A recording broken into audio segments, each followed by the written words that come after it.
Okay. Yep. Carry on. Yes. Yeah. Okay. So let me make this clear.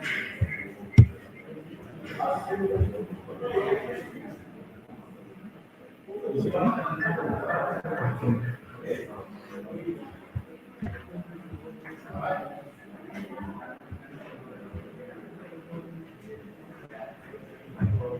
I don't see it. Check it.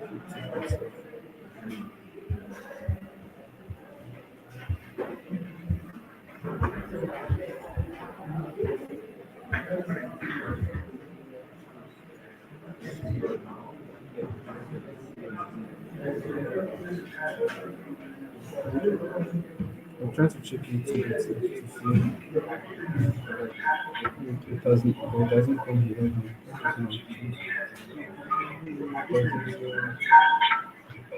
doesn't come here.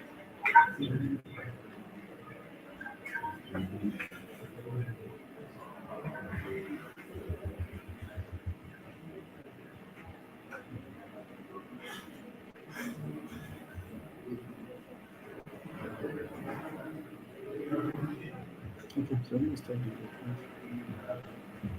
We're not supposed to show this present place. So it's supposed to show in the document. Like show.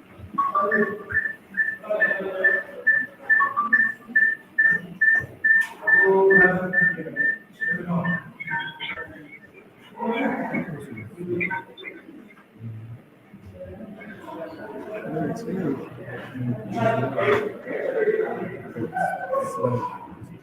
try to go back and this and change.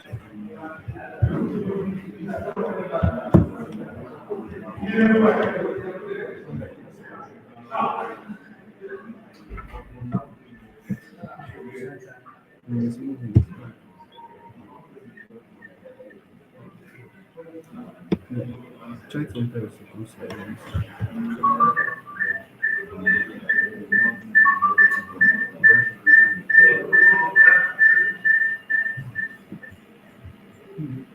Screen is not showing. Is it this is that share full screen?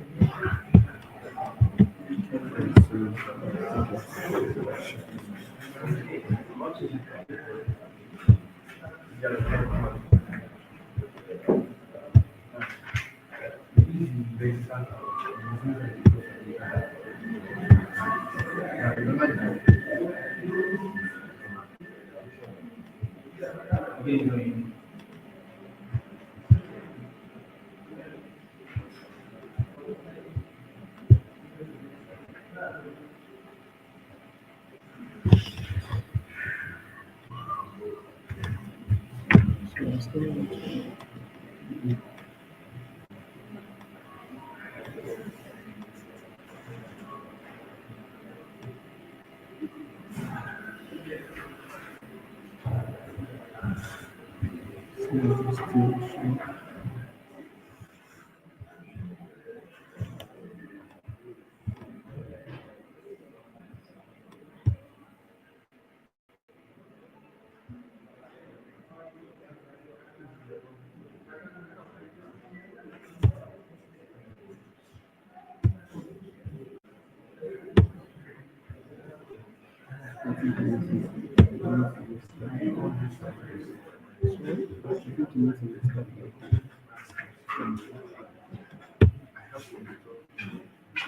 Why? The screen is not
Mm. It's network. Network. Get this network stuff. What is Um, it already? okay, that's network. That should now it's still Okay. loading. Mm. YouTube. No, not okay. You already moved. All right.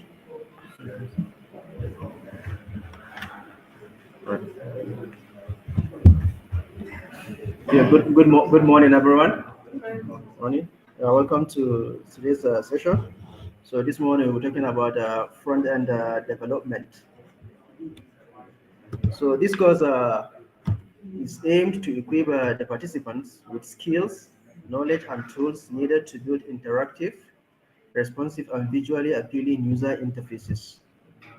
So some objective of this course include understanding the role of front end development, which will include learning the purpose of front end development in the overall web development process.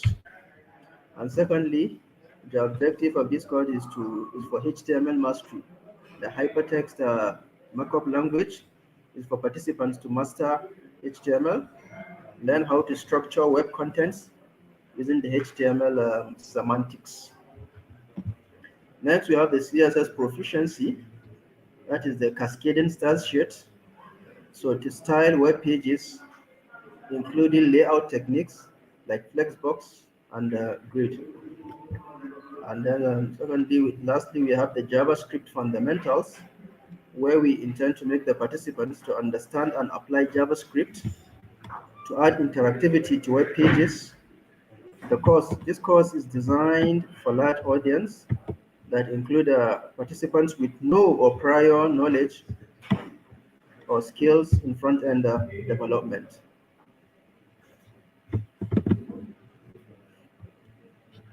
So the requirements for this particular module is basic or even no at all computer programming skills.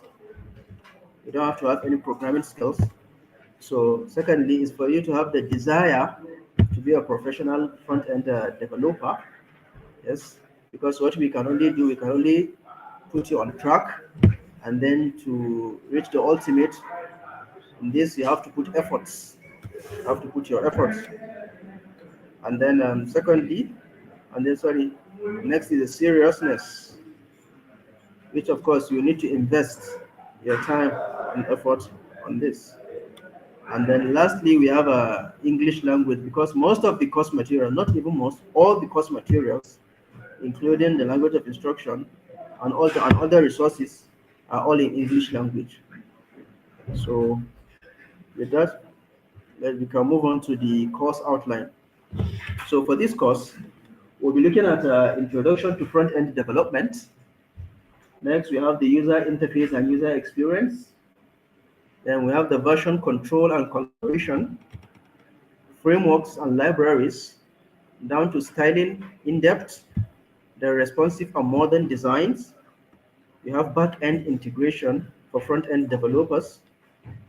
That's where your question comes in, right? Then performance optimization, then testing and debugging, and then finally, we will look at deployment and hosting when everything has been done, right, from the beginning to the end. So because that would be the ultimate goal for you to get your system up and running, even online, to your target audience, for your client and all that. So let's proceed to the introduction to front end. What exactly is a front end development? I'm sure a lot of you have been hearing front end development, front end developer, front end. So what exactly does it mean? Front end development basically refers to the process of creating user interfaces and user experience of a website or web application. It involves building the part of the application that users see, interact, and experience directly. So basically, front-end development basically looks at what you as a human being can see, can interact with in your software, what you can experience. For example, when you open your computer browser, and then maybe probably you type let's say whatever is Facebook.com, what you see, everything you interact with is the front end. That is the front end. So we have the back end. That is what the front end basically deals with what you see and what you relate with, what you interact with, what you experience. And then we have the back end. The back end is basically the other side you don't see, but is a processing, is a functionality that happens. When you go to your browser and then type facebook.com, a lot of things happen. What exactly happened? You are sitting in your room, you are sitting in your office or anywhere. So when you type that facebook.com, what happens is the browser sends a request to Facebook server somewhere at a remote location. It sends a request to Facebook server, okay, and then call that address and then bring it back as a direct request and then displays it on your web browser. So there's a lot of things that happen like that. So you look at that at the back end. But for now, we are mostly focused on the front end. So the front end is also known as client-side development. In essence, front-end developers focus on the client side. Why do we call it the client-side development? Because like I mentioned earlier, your web browser is the client, right? That is where you see visually what you are interacting with, the software. However, that particular system, the software actually, it's not on your computer here. It's somewhere on another computer, a server somewhere. But you are just making a request and then you're having a feel of it.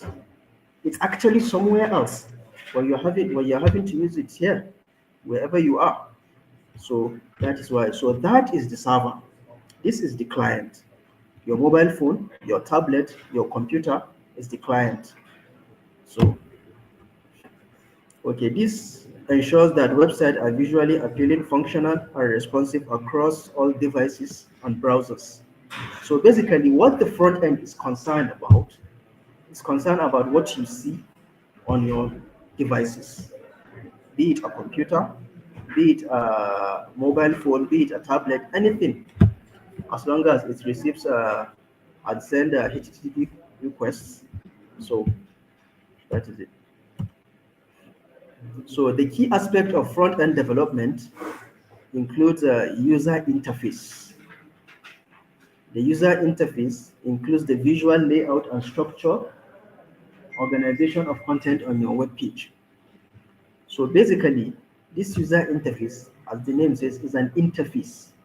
It shows the visual part of your software system. Is it the logo? Is it your button, the positioning of your buttons? Is it the text? Everything. Is it the images, the links, and everything? It's being shown, it's being displayed on the user interface. A front end developer uses code to implement design provided by the UI and the UX designer. So we also look in depth into the UI UX, the user interface and user experience. So another aspect of front end development is the user experience. So front end developers ensure that websites are intuitive and easy to navigate. So as the user interface is concerned with what you see visually, the colors, the text, the positioning of the images, the buttons, the forms, and all that. So the user experience focuses on how the website is intuitive and easy to navigate, how your software system is easy to navigate. They focus on factors like loading speed, right, responsiveness, and overall usability. You might have a system that looks nice, appealing. However, the experience on the system is terrible. The experience using the system is actually terrible. So it's something of concern.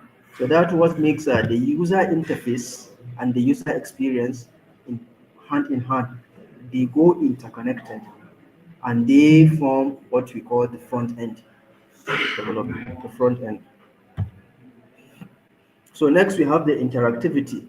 Front-end development makes web pages interactive using tools like JavaScript, of course. So when you have a system, a software system, a web-based system, or any kind of system, interactivity is a thing of concern, and is also handled by the front end. How you interact with the system, how does the system behaves. For example, now I might go onto a system, maybe I want to log in into a login, and then I provide the wrong username and password. Ideally, for a good system with a good user experience, it should tell me my user password is wrong or my user name is wrong, right? So I know, okay, then I will look at, okay, where do I miss in my username? Do I make an error in my username or my password? I will check. But what if the system doesn't do anything when I enter a wrong username or wrong password? And I keep on trying, I keep on trying on all that. Yes, I might make a mistake, but it's not telling me I made a mistake. It's just there without interacting on it. So those are part of the things that are things of concern in front end development. And then the front end development looks at features like animations, buttons, drop down forms, and then dynamic contents, all developed in this phase in the interactivity. So next we have the technologies used in front end development. Let's look at the technologies used in front end development. Number one, we have the HTML, the hypertext markup language. The HTML defines the structure of the web content, such as the headings, the paragraph, the images, and then the links. So basically, the HTML, it defines the structure. Okay, where do I put my header? Where do I put my footer? Right, the footer. Okay, the sidebars. Okay, the navigation bar. Just the structure. Okay, where is the center, the center area, and all that. Next, we have the CSS, which is the cascading styles sheet. The cascading styles sheet styles the web pages by adding colors, fonts, spacing, and layout. So to make your design more reasonable, then you apply the CSS. And this handles adding colors, right? And then fonts, texts, right? And then spacing. Is it line spacing? Spacing between line and one? Is it letter spacing? Space between letters? Is it the layout and all that? It handles all that.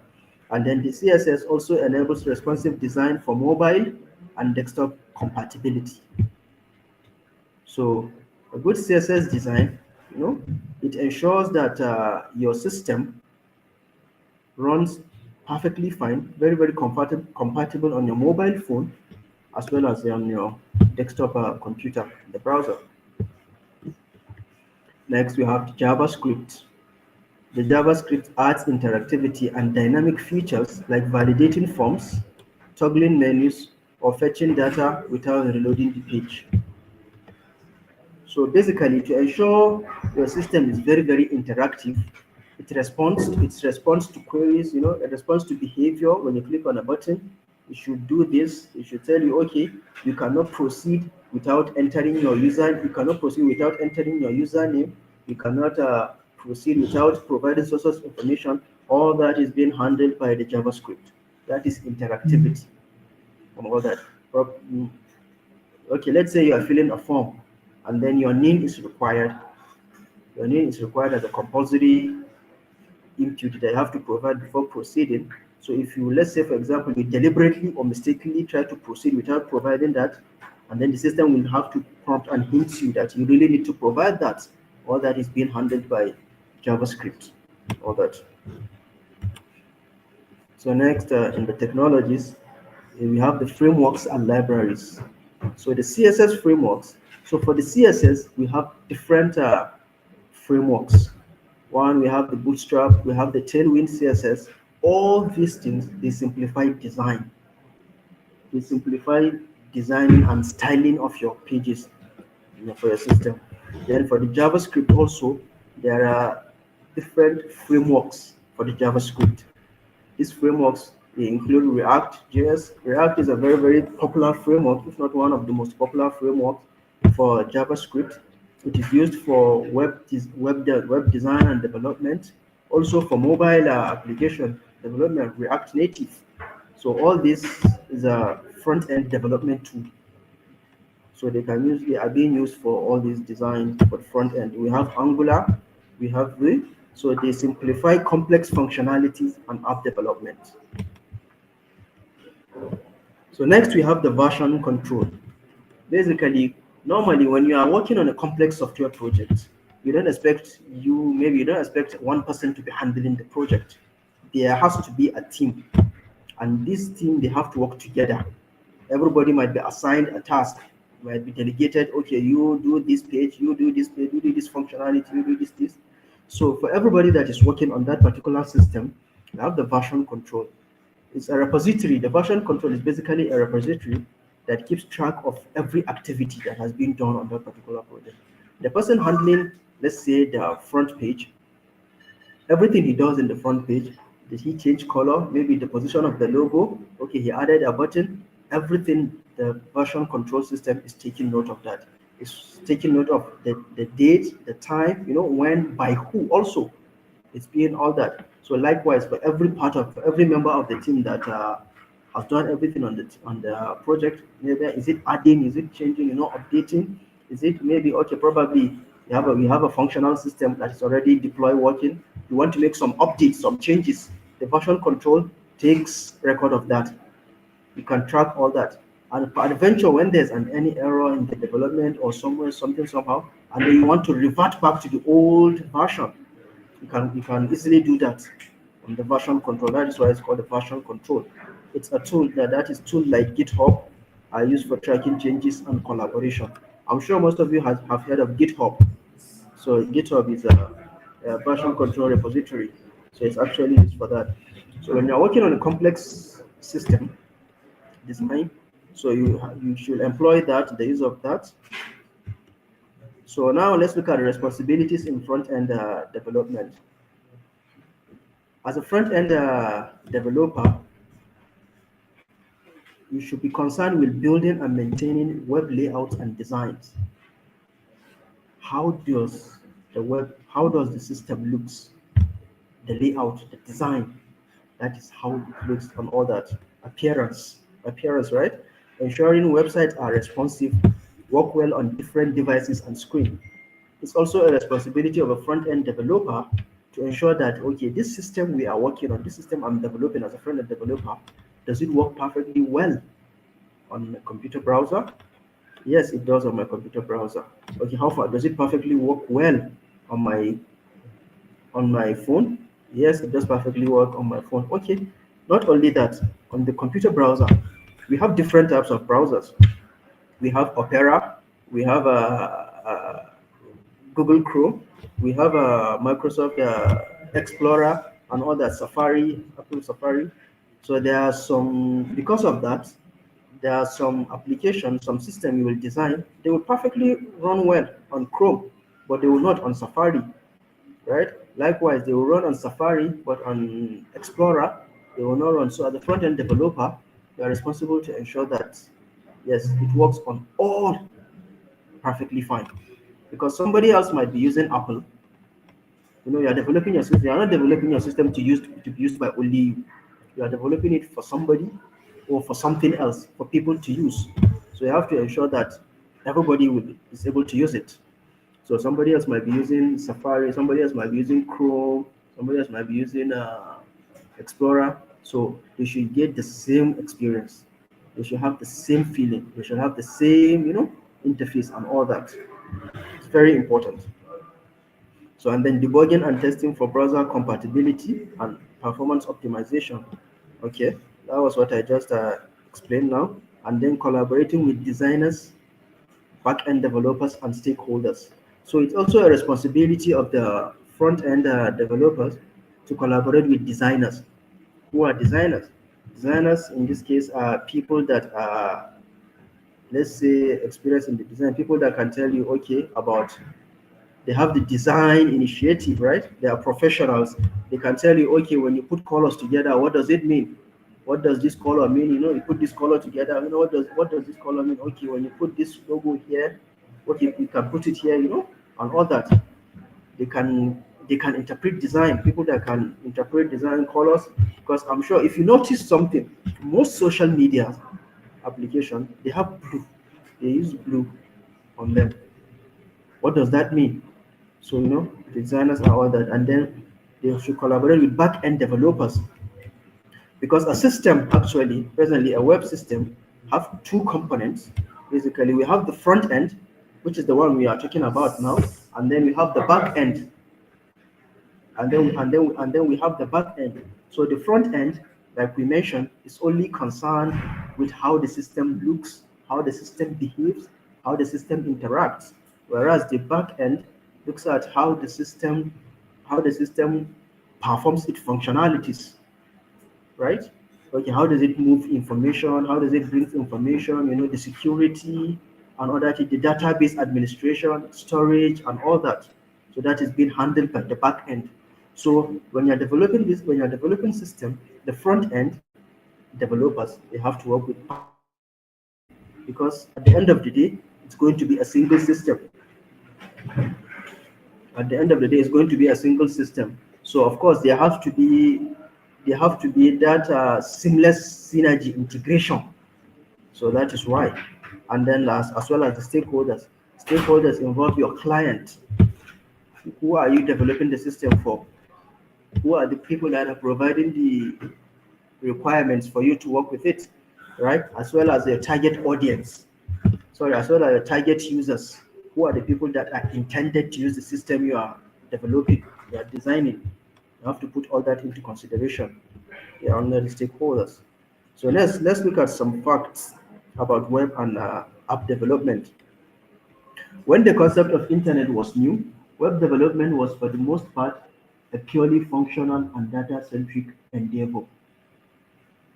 What that basically means is that in the early 90s and late 90s, when the internet was new, what was the major concern of developers as at that time, people as at that time, is to get the function, is to ensure that the function is purely working. And what does that mean?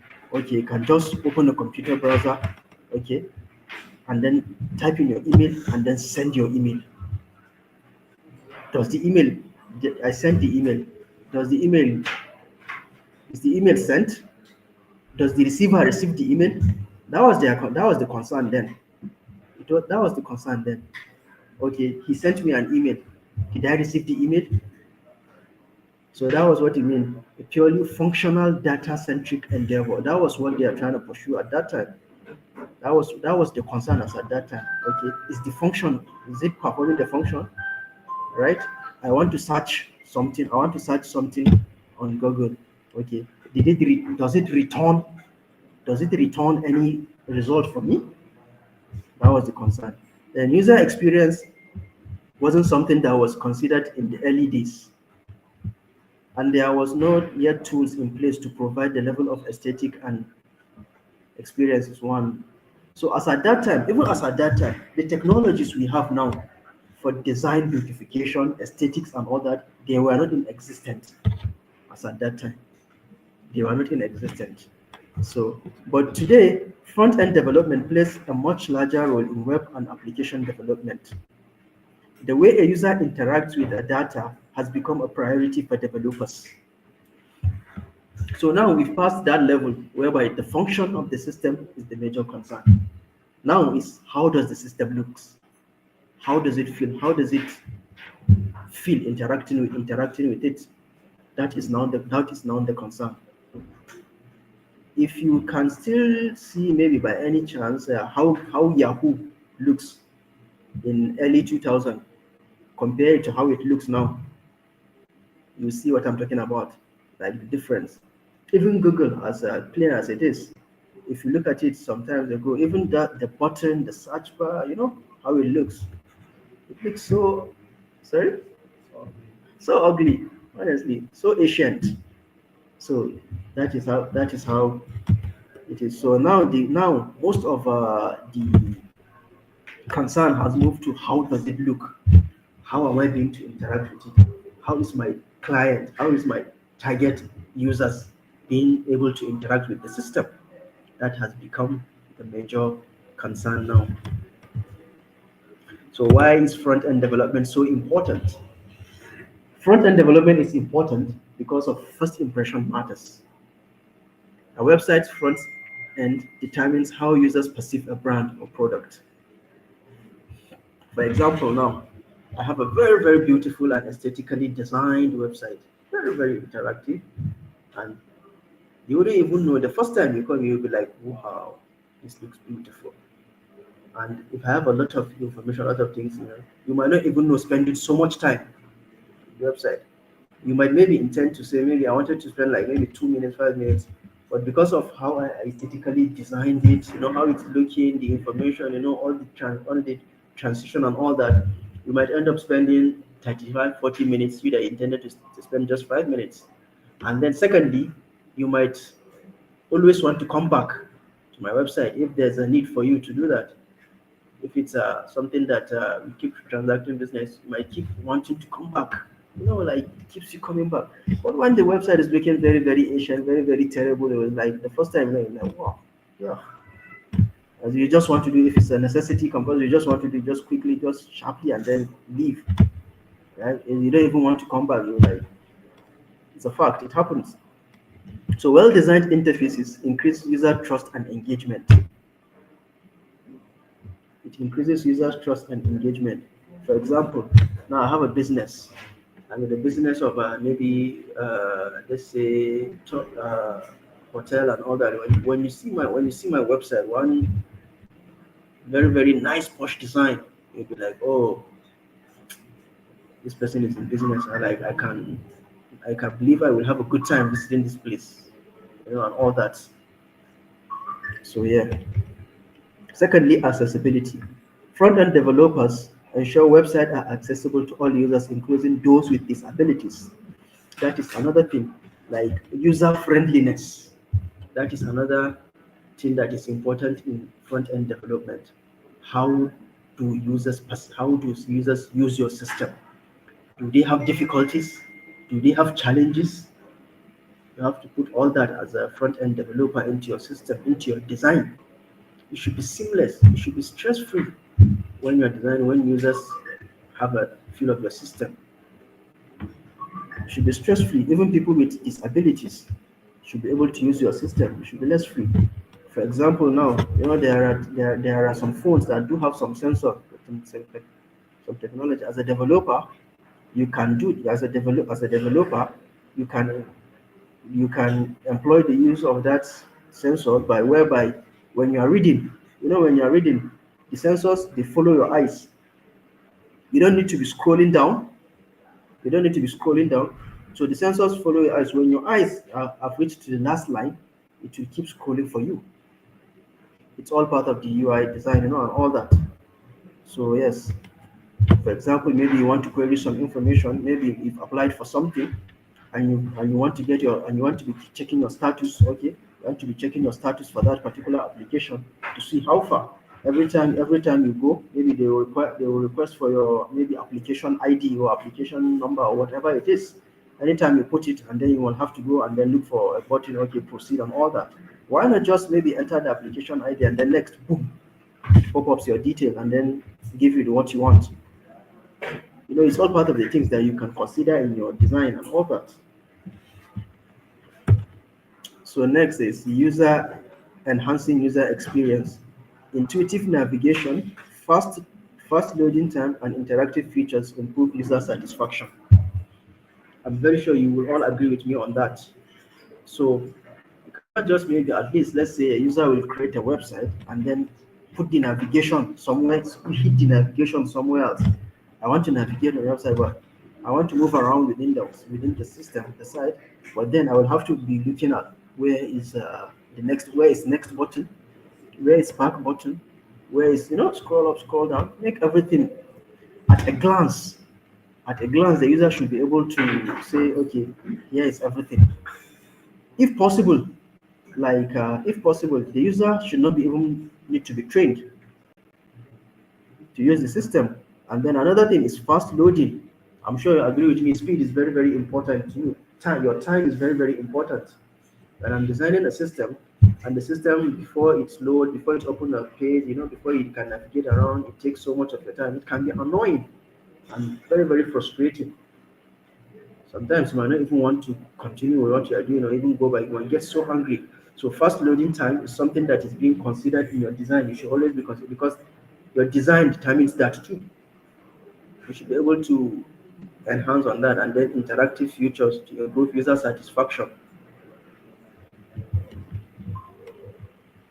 Next, we have the business success. It's also very important. Front end is important in determining your business success. Trust me. So user-friendly websites lead to faster conversation, lead to higher conversation, sales, and customer retention. Like I said, probably maybe I'm running maybe a hospitality business kind of. So I have a very, very, very aesthetic and very, very responsive website, you know, with beautiful pictures, beautiful designs, beautiful transitions, and all that. You might be eager to really see. You might be eager to really come to my site to see like, is this really true? How far? Like, as in, yes, cause so that is how it is. So now let's look at, we've been talking about front end. Let's look at the front end. How does the front end relate with the back end? So the front end and back end are two main components of web development. Just like I mentioned, the front end deals with exactly what you see, what you experience, what you interact with. However, the back end deals with other things.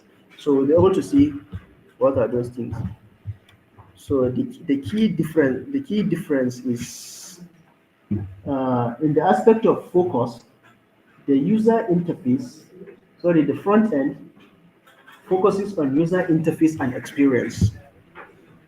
That is what the user, that is what the front end development focuses on, user interface and experience, while the back end development focuses on server side logic and database management.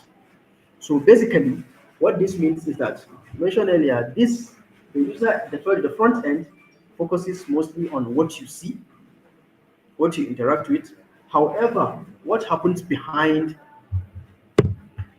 everybody here knows Facebook and probably has a Facebook account.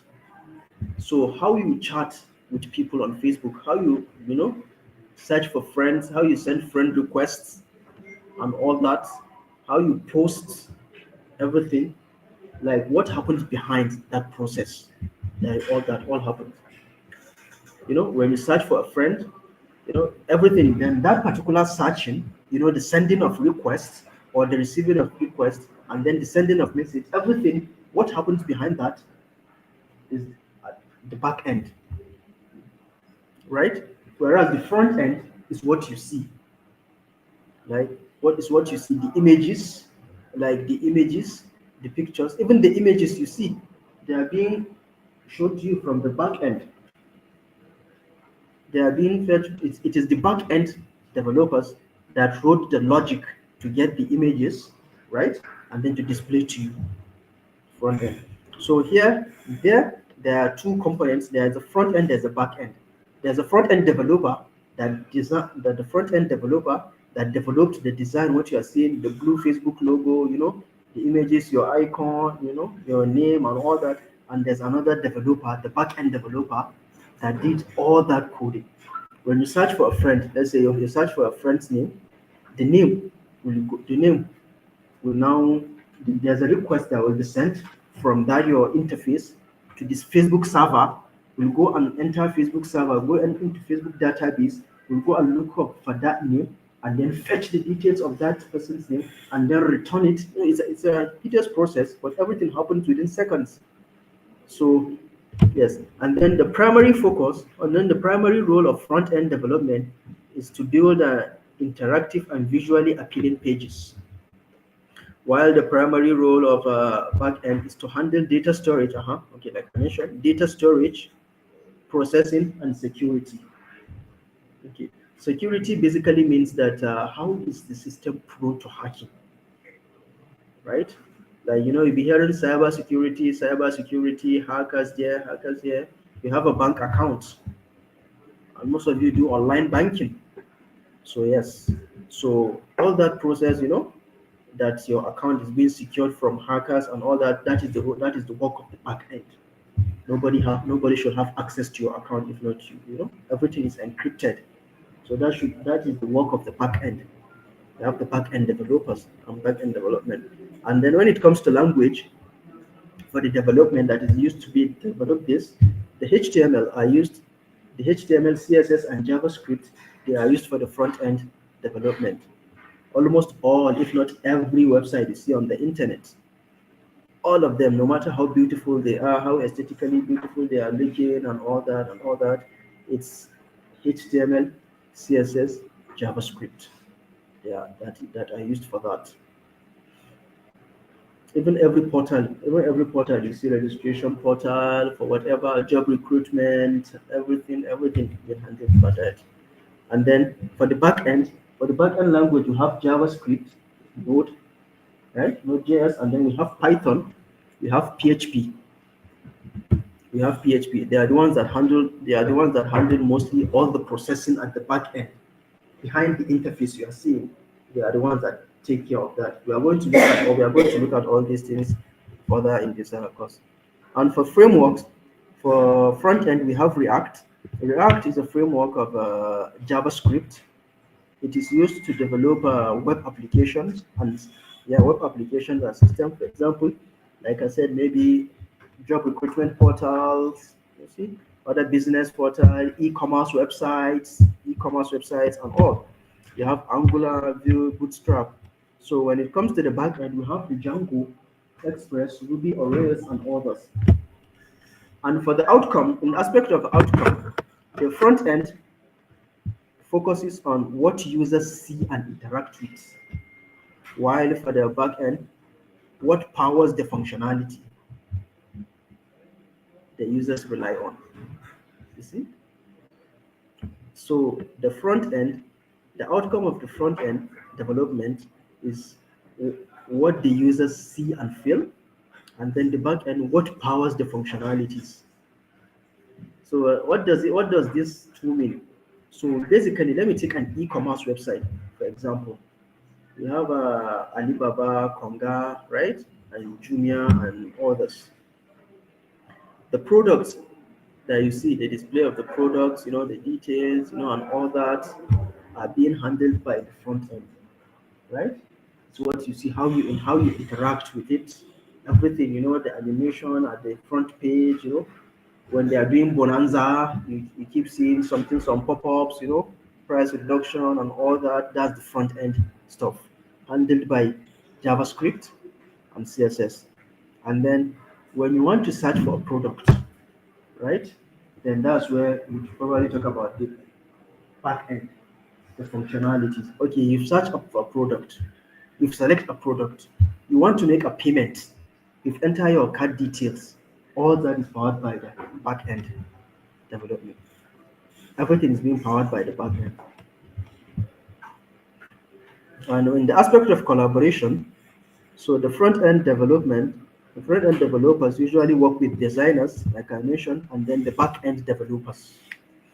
So basically, as a front end developer, of course, you will have to work with the back end development, because at the end of the day, the system that we are envisaging is a single unit, right? It's a single system, just like the e-commerce website I've been telling you about. It's a single system, but there are two different components that are being brought together and then integrated into one.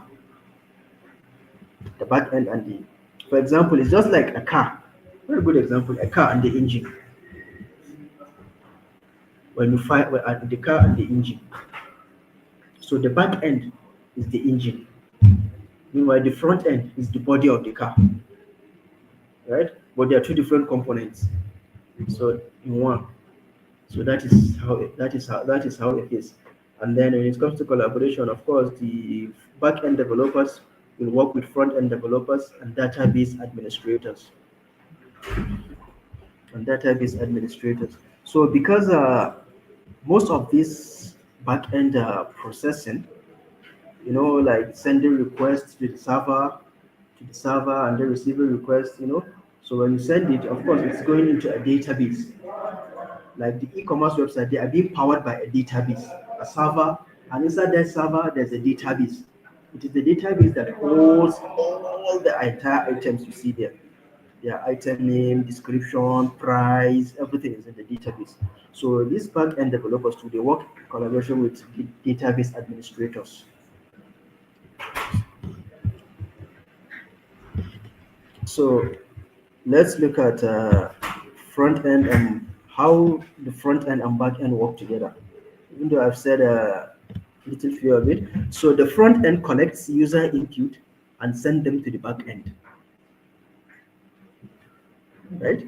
For example, you want to apply for a loan, a business, or whatever it is. You fill a form online from the front end. You are filling a form from the front end, and then submit. Then the back end codes, the back end design, they will take all that information that you imputed, they will now send it to the server from wherever it is. And then the back end processes the data, interacts with the database, and sends a response back. Okay, now it has taken the data and sent it. So it has now landed the data on the server. It has now put your data into the database successfully and then sent back a response. Then it will now tell you, okay, your data has been successfully submitted. Please wait for 24 days for our response and so many other kind of, you understand kind of thing. That is it. So that is how it works. Then the front end displays the information processed to the user. So this is how it works. It's no magic. So it's how it works. So I have an example here. Okay, for example, on an e-commerce website, the front end shows the product catalog, right? While the back end manages the inventory, yes, the entire inventory, process payments, and ensure orders are placed. All that is being handled by the back end. So let's look at tools for the front end development. Here I categorize list of tools commonly used for the front end development. We have code editors.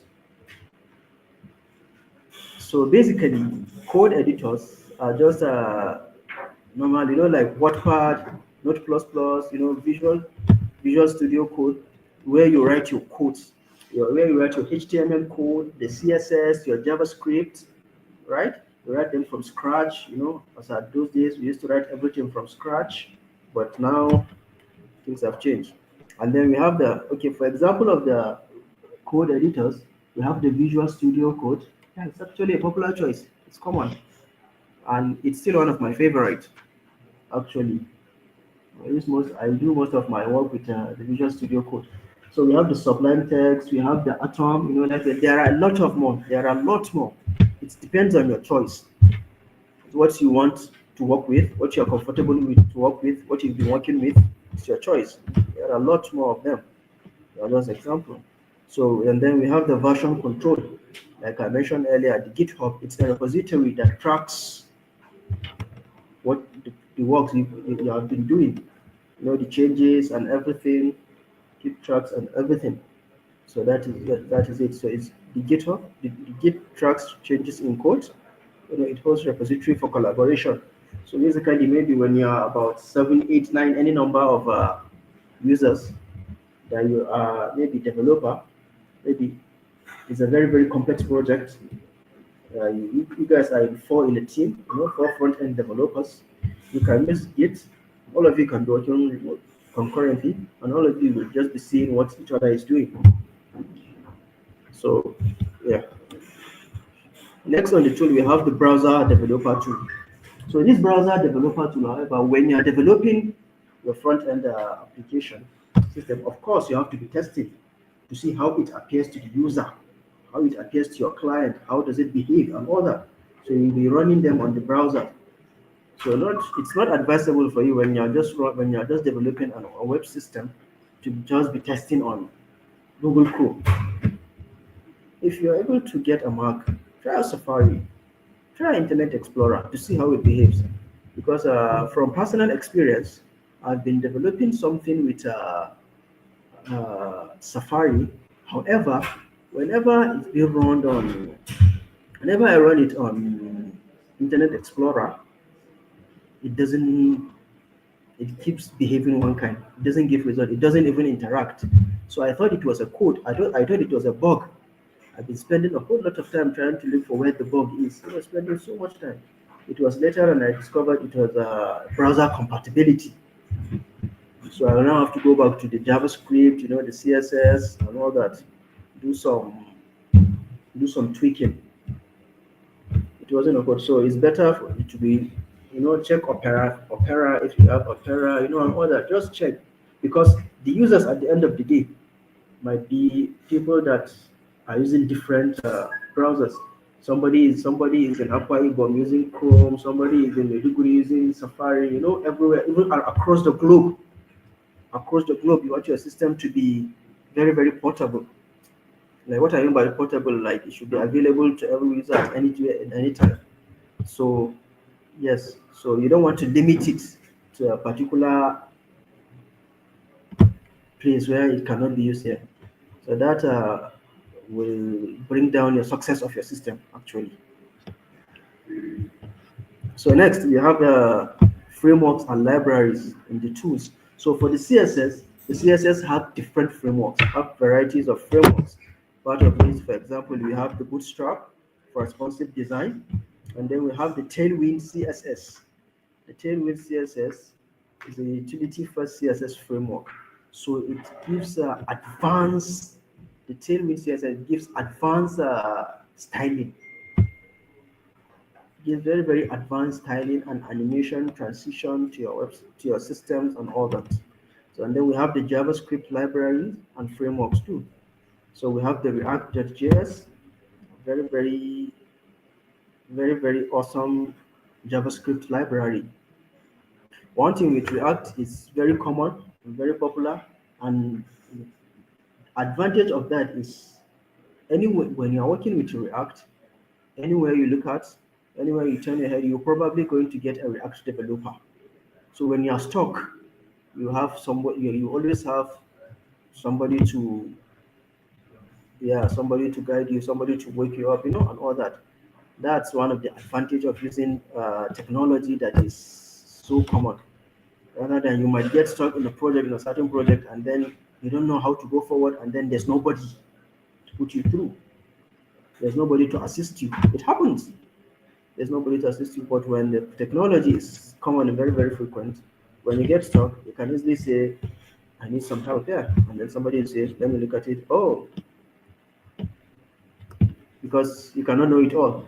Out of experience, one or two things. It's not that you don't know it, but some things, experience, you've never done something like that, but somebody has done something like that before. So it's all that matters. So we have the Vue, we have Angular, and all that. They are all JavaScript libraries used for front end development. So next we have the design and prototyping tools. So it's a very, very good idea, very, very good approach. Whenever you want to embark on a project, front end development project, you should prototype, right? Prototyping basically means is to have a like a model. You should have a model of how it looks, how it behaves, how it feels. For example, architects now can design a house, right? Design a house, model how it looks, model how it feels. There are 3D modeling, you see. You see people walking into the house, turning around, so many other things. Likewise, that's prototyping. Likewise this. So how will your software behave? How would your system behave? Design everything, prototype it, look at it, how is it? So one of the tools we have Figma, the collaborative design tool. Actually, collaborative means basically, like I mentioned earlier, as a team, you can all work on it at the same time.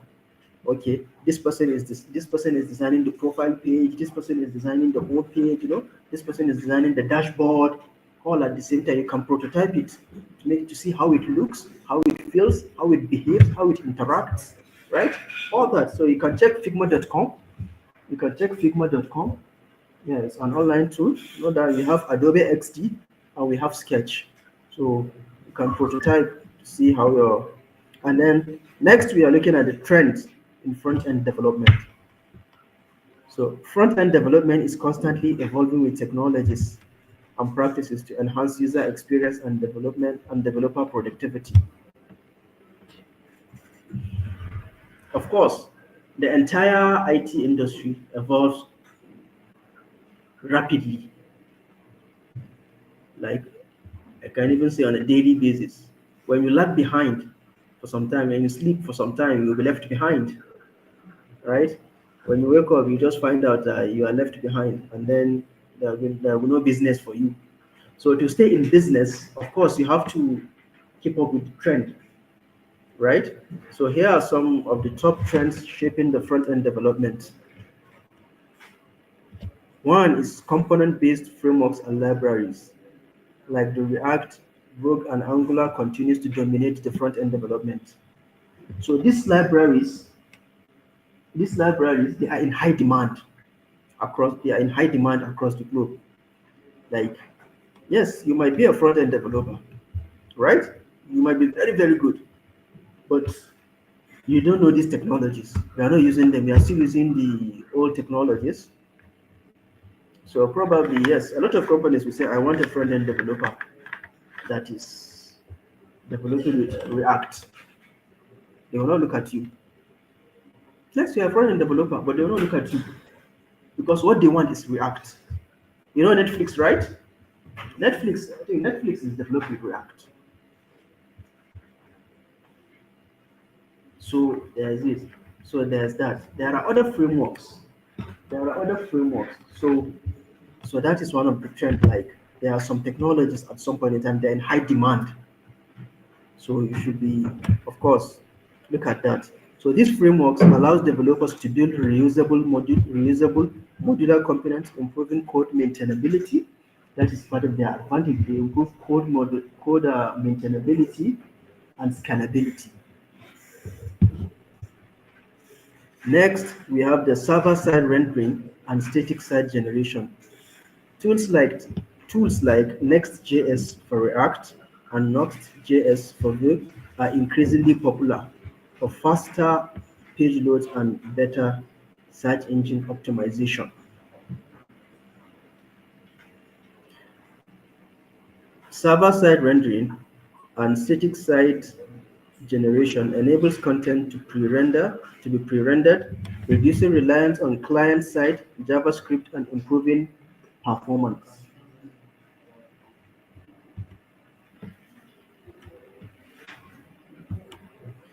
So next we have the progressive web application. Progressive web application combine the best of web and mobile application, offering features like offline access, push notifications, and installation on devices. So what does progressive web application means? If you look at a lot of applications that we have online, is it the e-commerce applications, the like of our indigenous ones, the Jumia, Konga. Okay, if you look at other applications, other stuffs too, other business applications too, like you see that there's a web platform developed and there's a mobile platform developed, right? Because everything business now has evolved online. It's either web or mobile, right? So because of that, there are two developments. There are two systems, the same company, like two systems. Okay, I want to go into a business. Okay, I want to create a web system, a web application, and then a mobile application. So which means I will have to pay for two projects, right? I will have to pay for two projects. So progressive web application has eliminated that and brought some ease. What happened with progressive web application is, yes, It's a web application that is actually going to be developed, right? Yes. However, for your normal mobile application, you go to the App Store or the Google Play to download it, right? Maybe let's say 40 MB, 50 MB, 60, 180 MB, kind of. So for the progressive web application, so it's just like you just visit like the normal web platform, right? You just visit like the normal web platform of that business, and then it will just create an icon on your phone, like an application. You do not download it from App Store. You did not download it from the store. You just visited the site and then it created an icon, just like you downloaded an application from the store. So that's the first time. Every single time you want to visit that, you just tap it like normal application. You wouldn't even know it's not a mobile application that is developed for the phone. And it doesn't really consume storage on your mobile device. You will not know it's not a mobile application. It performs seamlessly fine, perfectly fine, but it's not on your phone. It's not on your phone. It's just like bookmark kind of. It's just like you're bookmarking the site and all that. So that is a progressive web application. So tools like Workbox simplify building.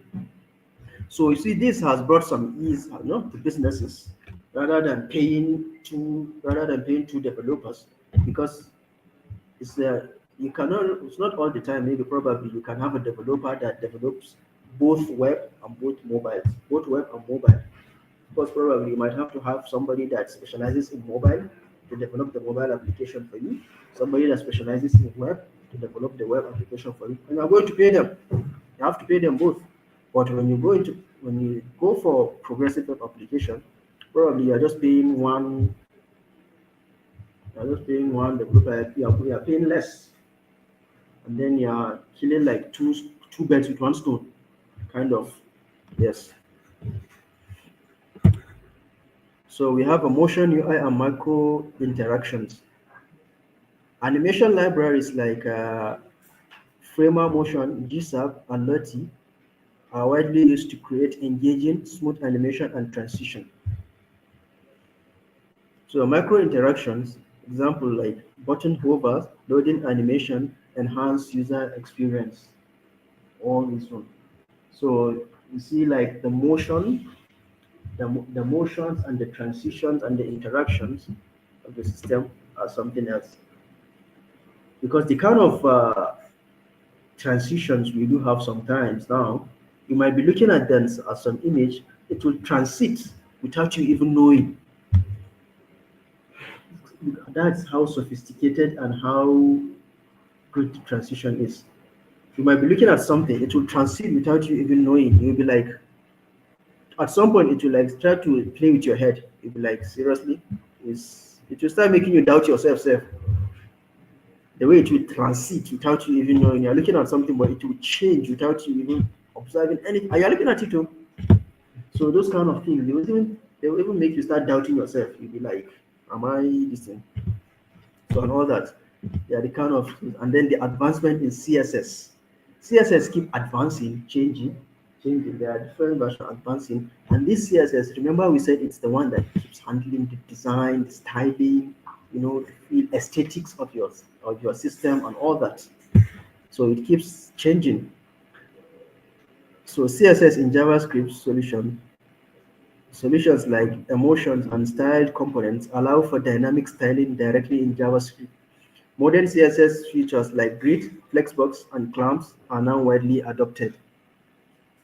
First utility frameworks like Tailwind CSS continue to gain popularity for faster prototyping and customization. So next we have the JavaScript evolution. Of course, JavaScript has evolved and it will continue to evolve. So the CS6 Plus features like destructuring, template literal, and async and wait are now essentials. Modern tools like Vite for fast builds and rollup are replacing traditional bundlers like Webpack for their speed and efficiency.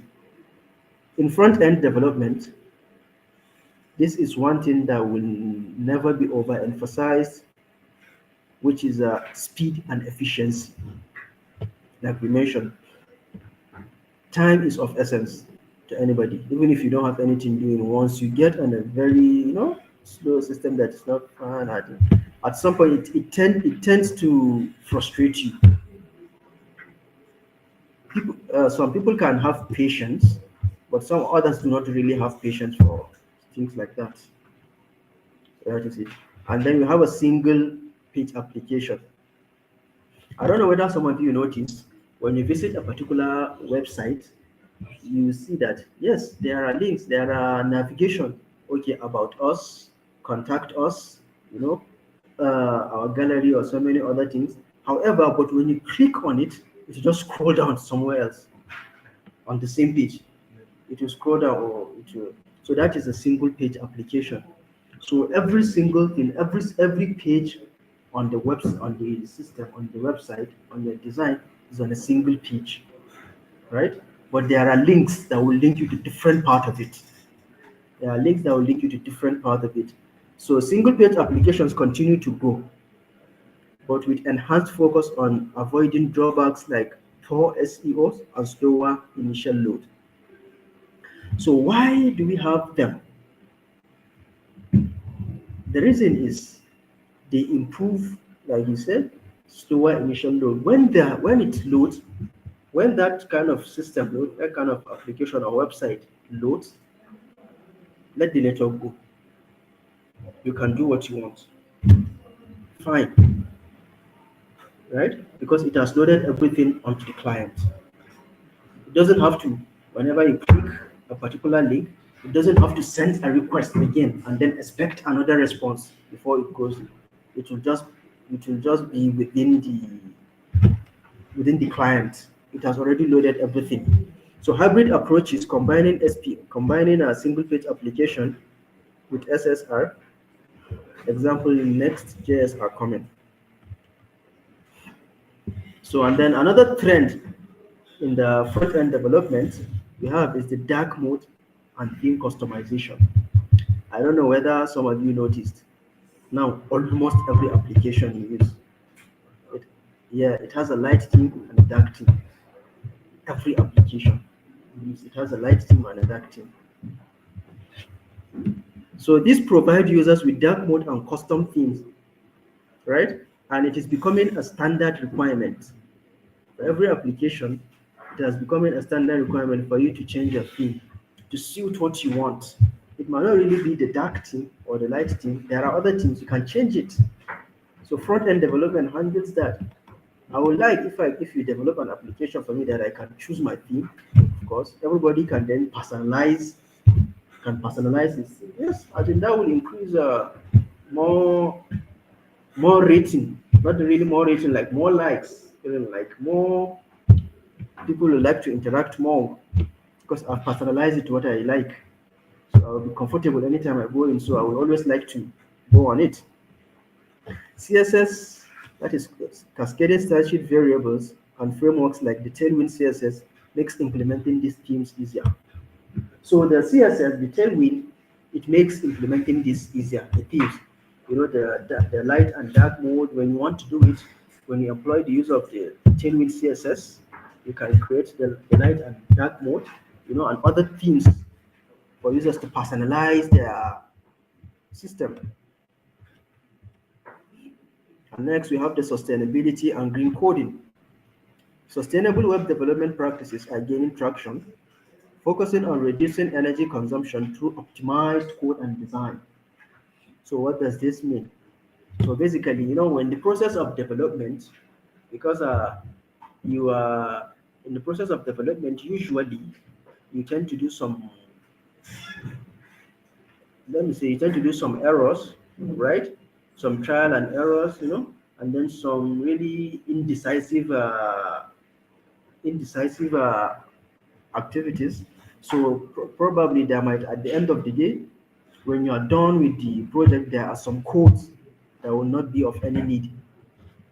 There are some codes that will not be of any need, and these codes probably they will kind of slow your system running. Yeah. And sometimes when you are working on the system, maybe as at that particular time, your proficiency or your expertise is a bit limited. So there might be a particular maybe design or function or something like that that maybe you can do in 2 lines, 3 lines of code. However, but you ended up doing them in about 7, 8, 9, 10, 11 or more. But now you want to really cut it down to those 2 lines because the lesser the lines of your code for you, like the faster your system actually runs. So next we have multi-device and multi-platform compatibility. Okay, this ensures seamless experience across devices. Like I mentioned earlier, we have other devices aside the mobile phone. Now we have some smartwatches. As a front-end developer, when you want to develop a system or an application that should run across all this, so you have to look at the compatibilities on these different platforms and devices. Okay, like we might have a tablet. It's the same tablet, right? Under tablet, but they will be of different brands, different sizes, different screen sizes. The phones too might be of different screen sizes. So you have to put all that, and everybody probably wants to run your system, wants to visit the same system you developed and all that. So you might try to look that into consideration and see, okay, in my development, what do I do that will one size fit all? You have to use one size fit all and all that. So tools like responsive web design and frameworks like Flutter and Weber address need this. For example, if you can remember some times back, before the advancement in responsive web design, you can visit a website on a computer screen, right? It will display everything for you. You can do whatever it is that you want, fine. But once you visit it on a mobile phone, you have to be panning. You have to be dragging side, side, side, trying to be panning like going to the side, going to the bottom, looking for the button. You have to be panning. But now you notice that on a mobile phone, you just go onto the side and then automatically it loads everything that fits the screen, right? That fits the screen. And then if you go to a web, it fits the screen. If you go on a tablet, it fits the screen. So yeah, so that is the multi-device and multi-platform compatibility trend. So now let's look at the future, right? In front-end development. So we have artificial intelligence and machine learning integration. So AI-powered user interaction interfaces, front-end application will incorporate AI for personalized user experience, such as content recommendation and AI dynamics layout based on user behavior. I'm sure almost everybody here knows TikTok. Some of us use TikTok, right? All right. So you might be wondering sometimes when you watch a certain video or you're watching a certain video, you keep getting recommendation or suggestion of such kind of videos. If you like watching Sabino's video, you keep seeing some recommendations of Sabino's video, Sabino's video. Like let me take YouTube as well, for example, right? So those are the content recommendations and dynamic layout that the front end development feature. It is even happening right now, right? So yeah. So and also the AI tools for developers, advanced tools like GitHub, Copilot, and Tab9 will further assist developers with intelligent code suggestion, error detection, and optimization.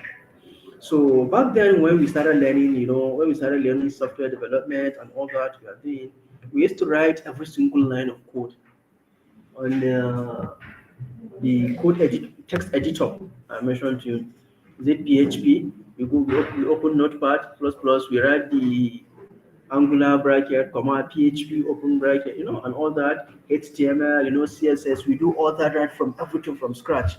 But now there are tools, drag and drop tools that you will just use. Okay, bring your logo here, bam, bring your text here, your button here. They'll just generate the code for you. There are those tools that do. There are tools that do exist. They'll just generate the code for you and all that. And now And now what happens is there are even AI tools now as it is. You just give it a prompt. Just input a prompt. I want a login page with my logo at the center, and then a welcome note, just give it a prompt. You want your button, you want your text field to be rounded edges, you want your button for first time users, okay, there should be a link or a button for register. You just give it will just generate everything for you. As a front-end developer, of course, you have what you have in mind. It cannot do all for you, so you just have to just do some editing, do some tweaking to suit your needs or your client needs, or whatever it is. You just do some minor changes. They do exist. They are still happening, but they are going to take over the future of. They're going to take over the future of front-end development. So, and the good thing about that is it because before it takes as a front-end developer, you spend the whole time writing these codes yourself. But now somebody is just generating this for you in a couple of minutes. So of course, so that basically means you have your time to do a lot of things. And then you have a project lining, or this project is here, okay, which means you finish it in time and then pass it along, collect your cash. Next project comes, you then collect your cash, like swiftly, you'll be finishing your project and then getting your cash and then moving on. Rather than before, you just sit down for 8 hours in some single place. I've done that several times, sitting more than 24, 48 hours in one place, writing codes and all that. And then, but now things have changed. So secondly, in the future of front-end development, we have augmented reality and virtual reality. Front-end will expand into immersive experiences with augmented realities like virtual reality technologies, especially in e-commerce, education, and gaming. Augmented reality. So basically, when we say augmented reality, like is we're making some enhancement to the reality. So what does that even mean, right? Okay. So now we mentioned here, especially in e-commerce, education, and gaming. So let me give you an example within the e-commerce. So basically, with augmented reality, now, right, I can be able to project. Let me use the word project. Maybe is it an image? Let's say for e-commerce website, I want to buy something. I browse it on my phone. I want to buy it, right? Okay. I can project it. Let's say on my, is it the floor of my house? Is it the floor of my house? Is it the wall, right? Is it even on the phone? I can project it. I can view it. It will show me all the details. Is it shoe? It will show me the size of the shoe, like in length, in centimeters. I can turn it around. I can play around it. It's not we call it juju, right? It's not juju. It's actually a reality. It just happened. Like you can bring it out an image from your phone. You can bring it out to your reality. Bring it out. You can turn it around. View each and every angle as if it's there. The thing is, you cannot just physically feel it, but you can see, but you can actually see it. It does happen. So that is also another feature of it. So in the area of, for example, in e-commerce, maybe probably you want to buy a product. Of course, using augmented reality, you can check it like vividly, seriously. Like for example, now I can decide, okay, I want to buy a car. They send me the image of the car. I can pop it up. I can just like projecting, projector, right? How it projects an image. So I can do that from my phone. I just project it and then see it. I can turn it around. I can turn it around. It can give me all the details. the size, the color. It can put everything, just like let me say they will just create like somebody's doing presentation for you. That is how you see it.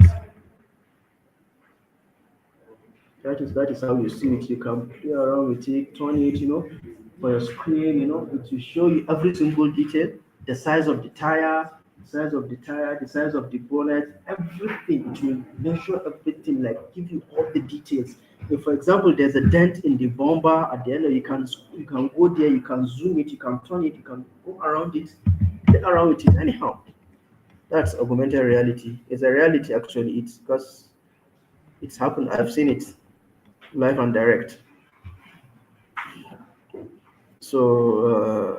And then the virtual reality. Like the virtual reality, we have the virtual reality Oculuses, whereby even here we do it. We develop virtual reality softwares. We have virtual reality Oculuses, the one you just wear, right? So you might not even know the road. You might not even know the direction to the airport in your city, but you can be in New York, or you can walk on the streets of New York. You can be in Berlin. You can be anywhere. Virtual reality. Yes, you are there, but you are here at the same time. Yes, now. Witchcraft. So it happens. We have some virtual reality Oculuses here. You can see them outside here. So we have a lot of them. We do a lot of virtual reality program too here. So looks like okay. So tools like WebXR will enable developers to create browser-based augmented reality and virtual reality experiences. So next we have the increased focus on performance and speed. These cannot be overemphasized. Performance and speed.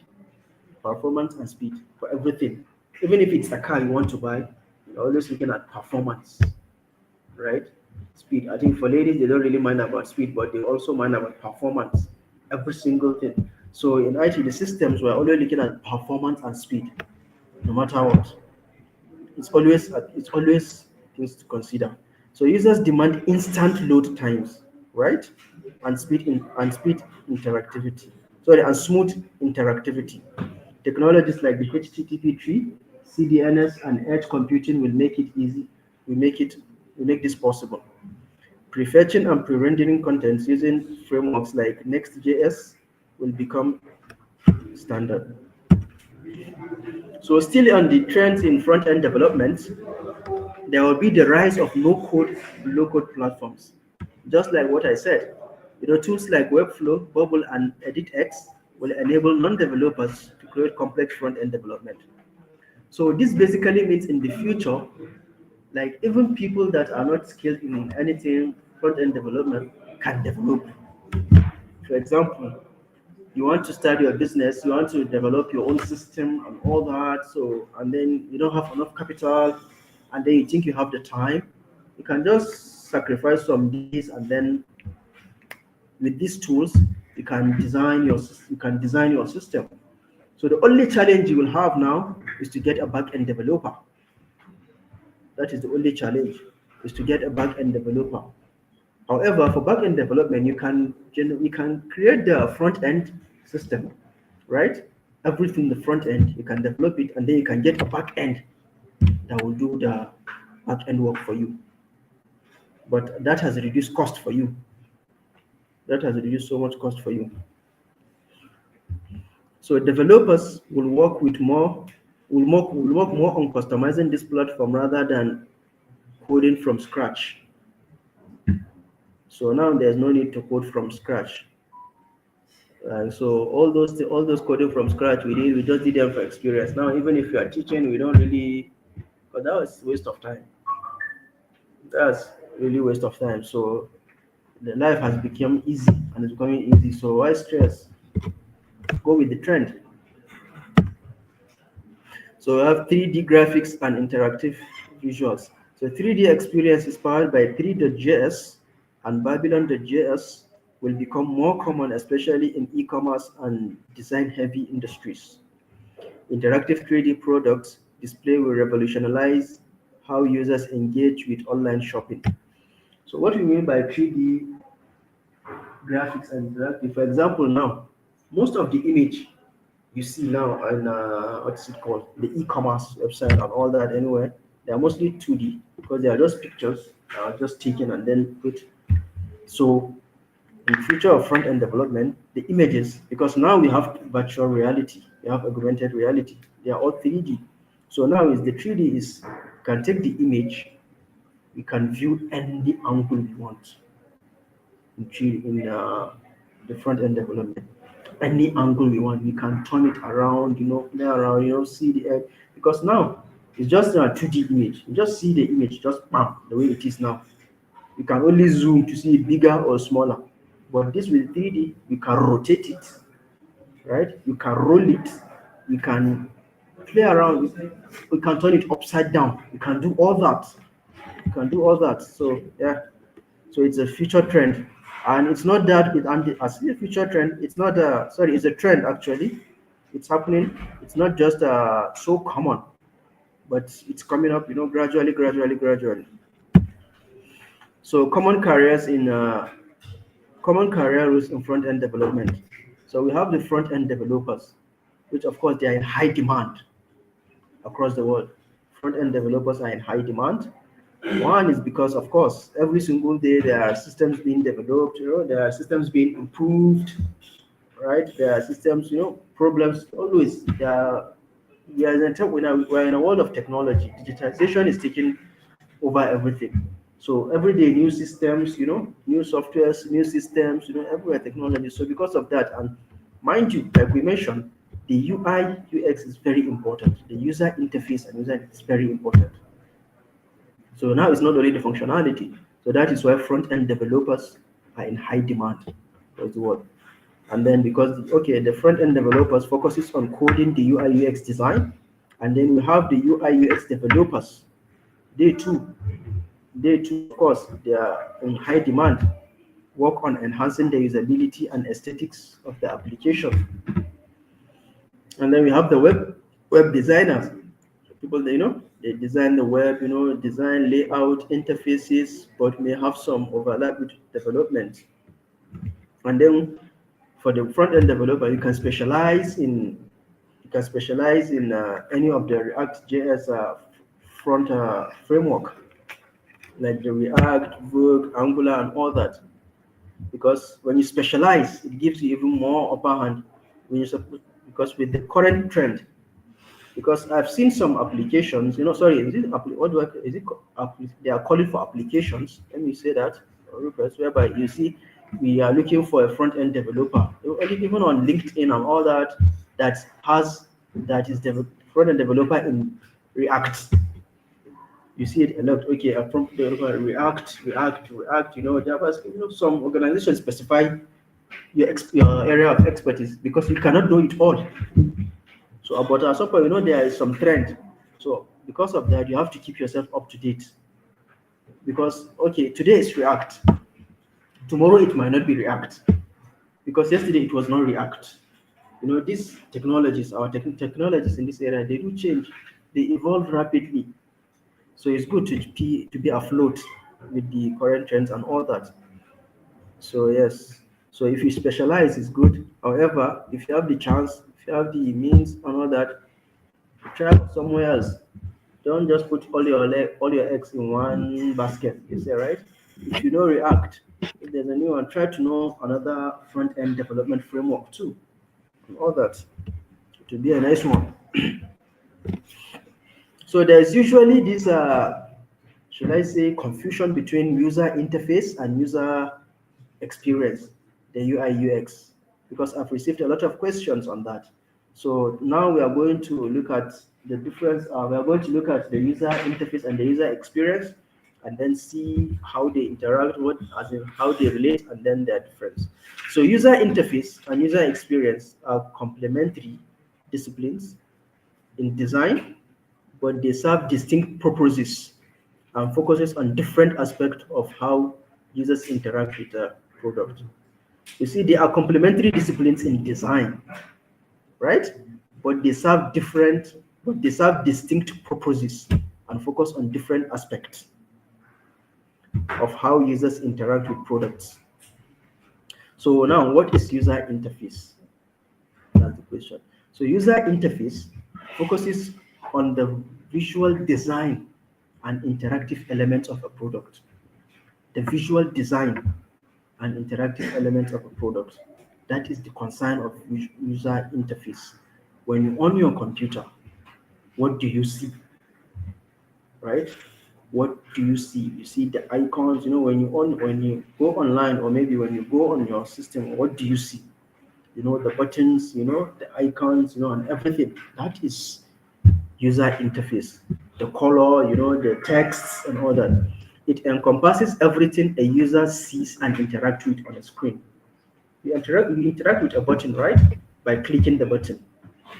There's a toggle, there's a what is it called slider, there's scroll bar and all that.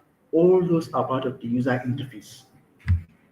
So the key aspect of user interface, we have the visual design. The visual design encompasses the colors, like I mentioned, the colors, the typography, basically the text, right, and all that, and then the icons and imageries. They are all part of the user interface. They are what makes up the user interface. Then the aesthetic appeal and alignment with branding. They are all part of what makes the user interface.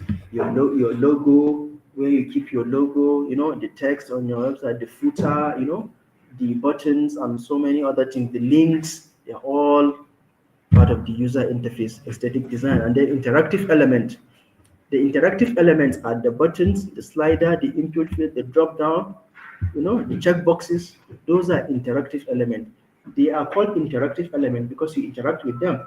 The text field, you input your name, you input your phone number, you input your address in the text field. The drop down, you select your state, you select your country, right?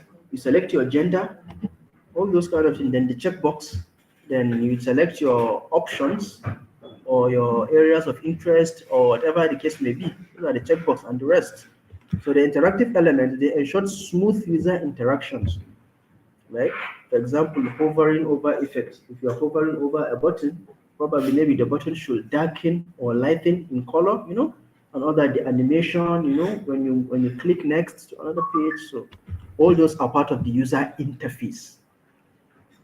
The next, in the aspect of the user interface, we have the layout and spacing. These include the organization of elements to create balance and readability. For example, like okay, these elements, the images, the texts, and all that, the buttons and all that, how do you place them? How did you arrange them? Right? They're all kind of okay, the text, what is the line spacing did you put between them? Is it the letter spacing between A and C, A and B, and all that?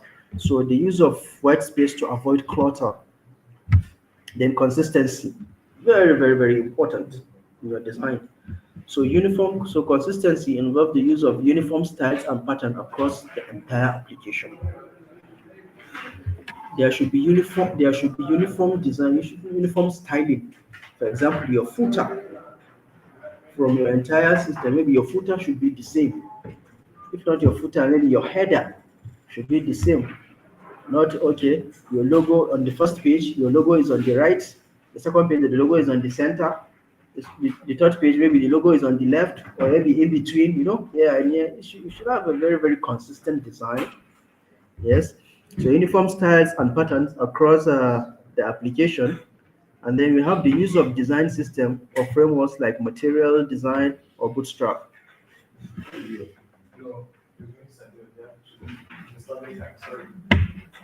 So the goal of UI design.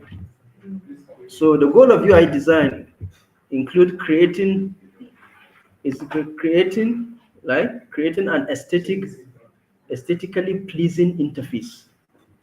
So when you're working on the UI user interface, the goal you'll be working with is to create an aesthetically pleasing interface. That is it. So another goal is to ensure a cohesive look and feel across the product.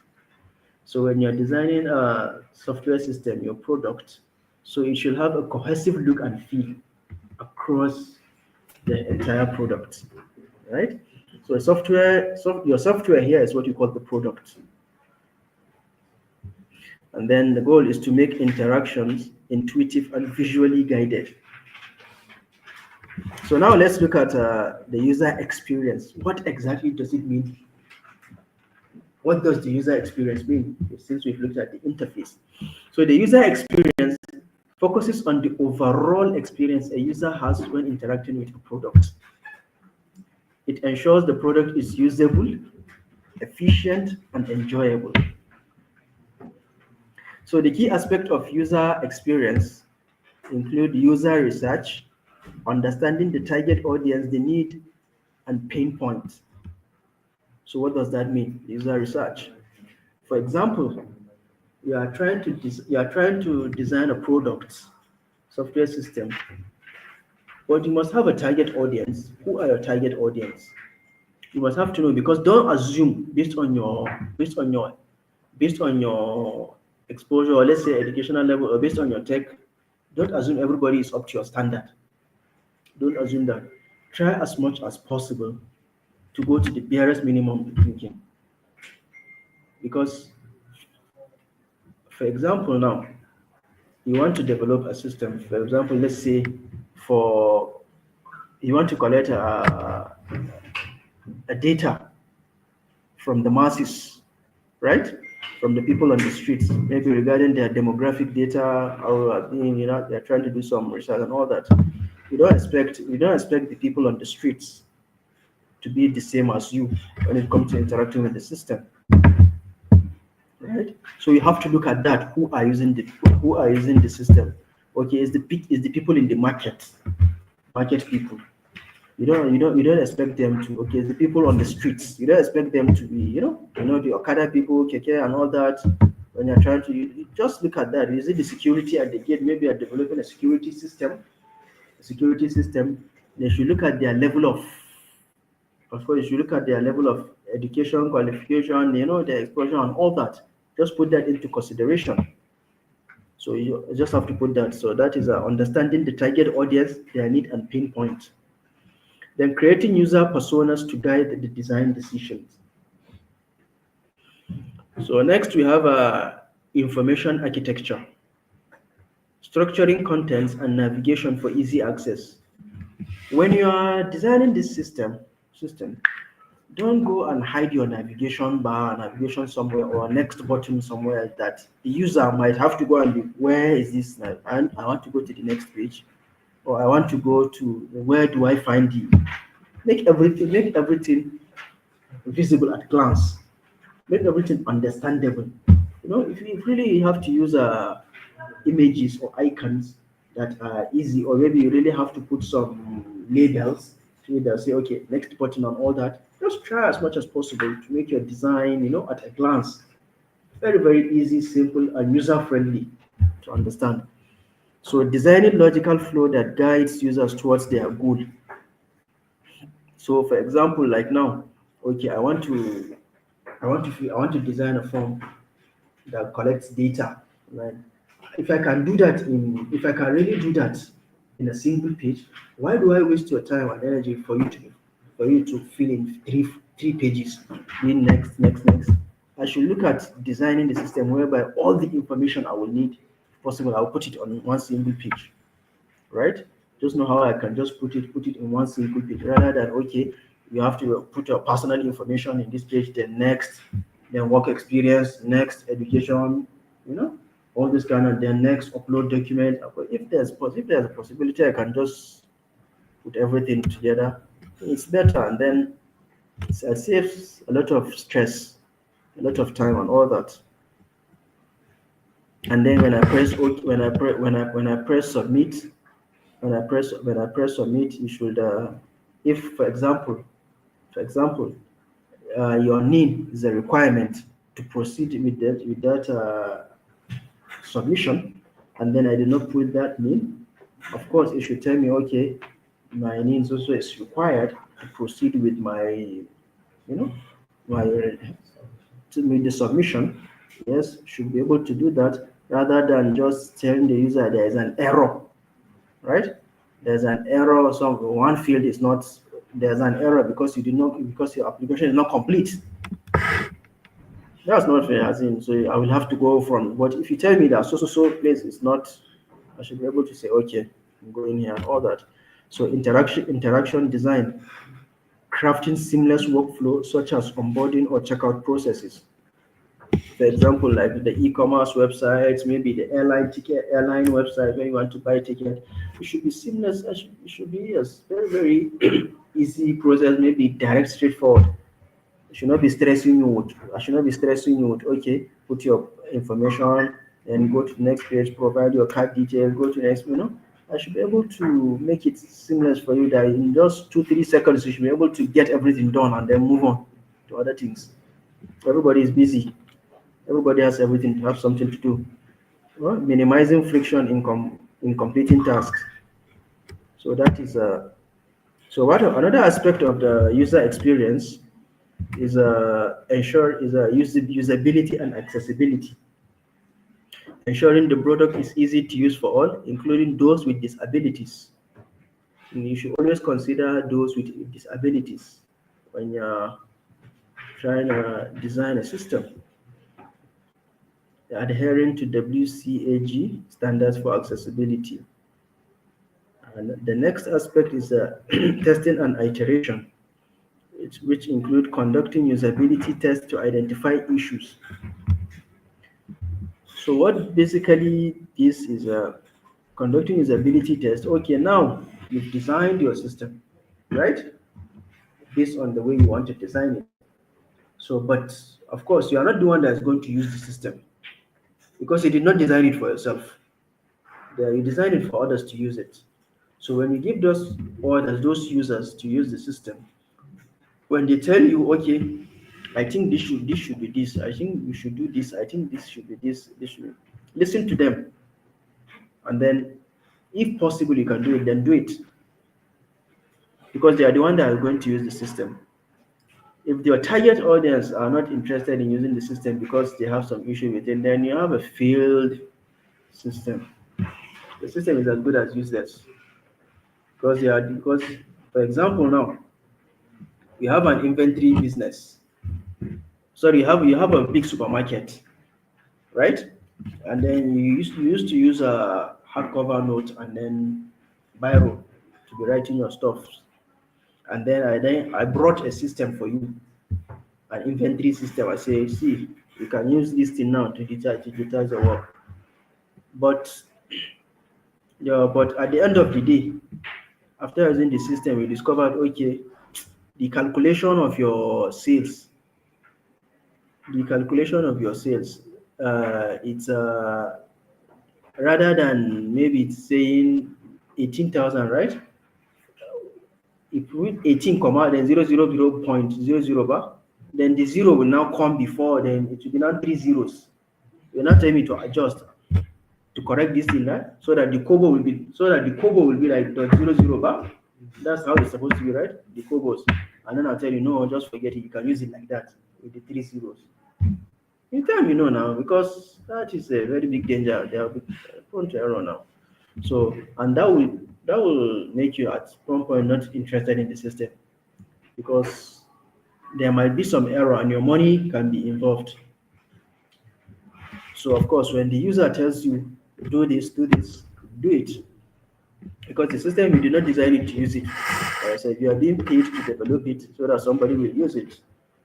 So, do it the way the person will enjoy using it because the success of the system is when it's been adopted and used.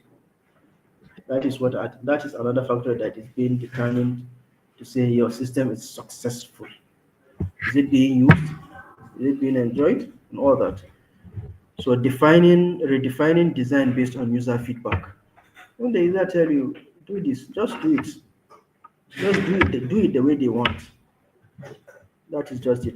So the ultimate goal of user experience is to make the product useful and intuitive. If the user that is intended to use the system is not using it, it's not liking it, you have a very useless system because I will not use the system that I'm not too confident, I'm not too sure, I have doubt on it. I will not use it. Enhance user satisfaction by addressing pain points. Okay, this point, okay, I can say, for example, like now, still regarding the inventory system, I brought an inventory system, very, very awesome inventory system for a supermarket business.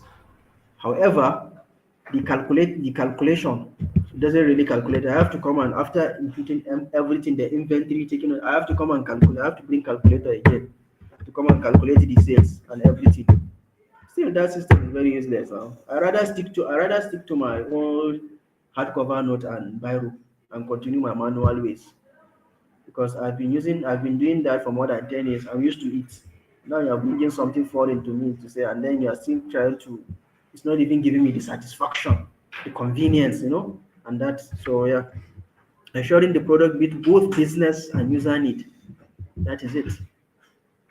If the system does not meet both business goal and user need, then there's no user experience, then the system is a failed system. So in user experience, you have to put that into consideration. If this is met, then we can say a system has passed the user experience design. So let's quickly look at uh, the comparison between the user interface and the user experience. So based on aspect, based on focus, the user interface focuses on look and feel of the product, while the user experience how the product works and feels. When it comes to the element, the user interface is more concerned about the visuals, the typography, colors, and layouts, while the user experience it focuses on the user flow, functionality, and usability. In terms of goal, so the goal of a user interface is to create a visually appealing interfaces, while for user experience, the goal is to deliver a seamless, satisfying journey. And then it involves the user interface involves graphics and visuals, right? While user experience involves research, wireframe, and prototyping. So basically, the research here, like I said, is to sit down and then look at your client base, look at your client base or user targets who are going to use the system. Who is this system intended to be for? What is this system intended to do? Does it solve the problem? Hmm? Does it does it meet the user's requirement? Right? Okay. And then when you design a wireframe, so what the wireframe basically means, for example, now when you're designing the system, first of all, when you open an application, you see the what is it called, splash screen. See the splash screen. Okay, after the splash screen, probably you see the login. If you're a new user, there might be a link somewhere down or a button that says, okay, register. If not, okay, you log in. Then if you log in the dashboard. So all these things, the wireframe basically shows how the system interact. When you have a successful login, okay, it should take you to the dashboard. From the dashboard, maybe you can link your profile. So the diagram that shows each screen and then how it connects to the other one, that's the wireframe. And then the prototyping. The prototyping, that is before you go into actual development, you make your system, you design your system in a 3D model to see, okay, how does it look, how does it behave, just like simulation, something like simulation, you simulate it. So that is their prototyping. And then next, the tools for user interfaces, we have the Figma, we have Sketch, Adobe XD, and then we have the Photoshop. While for the user experience, we have user testing, Hotjar, Azure, and Proto.io. And then finally, for the user interface, the outcome is an aesthetic design. The design should be very, very aesthetic. And then for user experience, the outcome should be an intuitive and enjoyable experience. It's this experience that will keep the user, that will keep the agent coming back to your system. If there's a need, they will keep coming back to your system. It's the experience that will keep them on your system to spend so much time on your system. But if you give them a very, very terrible experience, they might just hiss and then close your system and then If there's an alternative to your system, of course, they'll go to the alternative to your system and all that. So that is it. So let's quickly look at how the UI and UX work together. The user interface and user experience are interconnected. I think we mentioned this earlier. While the user experience ensures the experience is logical and user friendly, the user interface makes it visually engaging and intuitive to interact with. For example, the user experience perspective determines the best way for users to navigate the home page to check out in an e-commerce application. And then it ensures the flow in a straightforward and minimizing steps. If there's something that in the process of buying a product, checking out, and all that, if I can do that in one or two in one or two steps, that is it. That is where the user experience is. I should be able to do that rather than taking you into like four, five, six steps and all that. So the less interaction you have with the system, the more easier flow, the better. That's the experience we're talking. That's the experience we're talking about. The less you interact with it, the less it consumes your time, your effort, your energy and all that. You don't really have to crack your brain for every operation you really want to perform on the system. And then next, for the user interface perspective, design a virtually appealing checkout button. Okay, okay, for the checkout button, okay, you have to make it design very, very nice. Okay, the color, the size, the shape, if you even want to put an icon on it, you put an icon, okay, the text on it, you want to make it italics, you want to make it bold and all that. Anyhow, so that is the perspective of the user interface. So use appropriate colors, typographies, feedback, animation. For example, on the button changes color when clicked upon and all that. So all that is the user perspective. So, in essence, in short, so without user experience, right, the product may look great but difficult to use. It may look great, it may look awesome, but do I need to crack my head to use your system? Do- It's, you're wasting my time. It looks fine, it looks nice, it's okay, but it's difficult to use. It's so challenging to use the system. It's not nice. So on the other hand, without user interface, right, the product may work well, but fail to attract or engage users. Okay, on the other hand, right, so you don't have a very, very nice interface, user interface, right? So the product may work well. Yes, you might have a very, very nice experience at least, but it's not attractive. It looks so ancient, it's not attractive and all that. And attraction is one of the things that keeps users on your page. They can spend so much time without even knowing, right? And it can keep them coming back. It can keep them coming back. So that's for the user interface. So that is why they go hand in hand.